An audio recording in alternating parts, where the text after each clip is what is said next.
suis sur le tapis rose de Catherine. Rose comme la vie.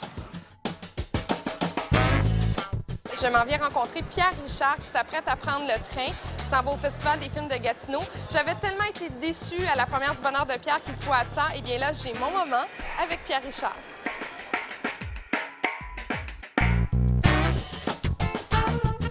Bonjour Pierre Richard. Bonjour.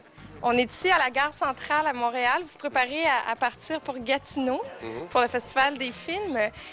Vous avez joué dans Le Bonheur de Pierre. Pour vous, est-ce que j'imagine que vous êtes au courant ici que les critiques ont été mitigées ou tièdes? Oui, il me l'a dit, le producteur. Et l'auteur d'ailleurs, c'est le même. Est-ce que c'est quelque chose qui vous touche, la critique? Oui, ça me touche plus moi, mais lui, ça l'a touché. Moi, ça me touche plus, ça fait 25 ans que j'en lis plus, comme ça je suis tranquille.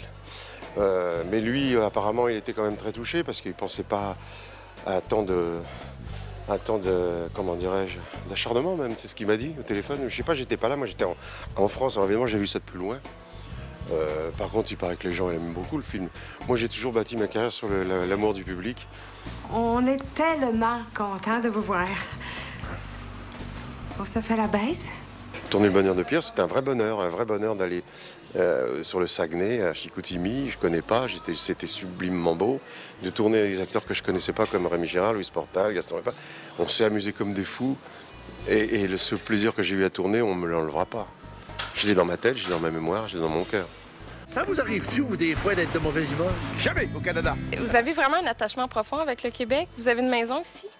Oui, je loue une maison, toujours au même endroit, mais j'ai pas tellement le temps d'y aller parce que depuis 2-3 ans, j'arrête pas de travailler finalement.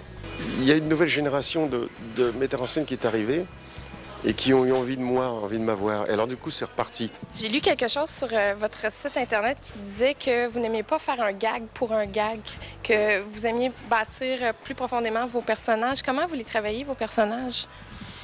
Bah, oui, effectivement, moi, j'ai toujours pensé qu'un gag pour un gag, ça ne m'intéressait pas. Le gag, souvent, est le prolongement du personnage. Si j'ai joué le distrait, j'ai été distrait, enfin dans un film.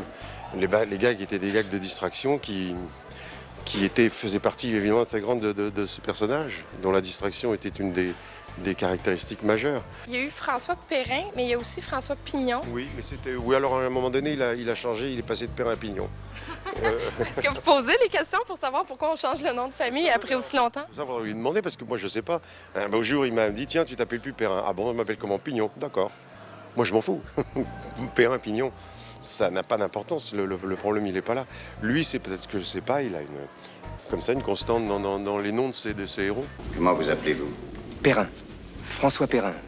Perrin, c'était une créature de Francis Weber. Il se trouve qu'il s'en est servi avant moi, d'ailleurs, je crois, avec Brel, après moi aussi. C'était son nom fétiche. Moi, je l'ai endossé pendant 3 films, ou 4-5 films même. Le Perrin de la chèvre, c'est un malchanceux. Le Perrin des compères, c'est un dépressif. Et le Perrin des fugitifs, c'est un rien, c'est un pauvre type qui est au chômage et qui veut regarder sa fille.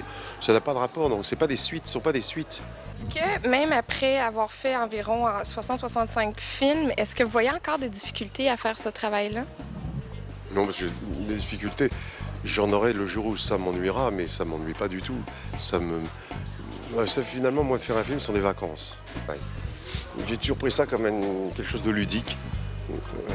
Mon plaisir de jouer avec d'autres acteurs, mon plaisir de m'entendre avec un metteur en scène, mon plaisir d'aborder des situations tous les jours différentes, dans un lieu différent.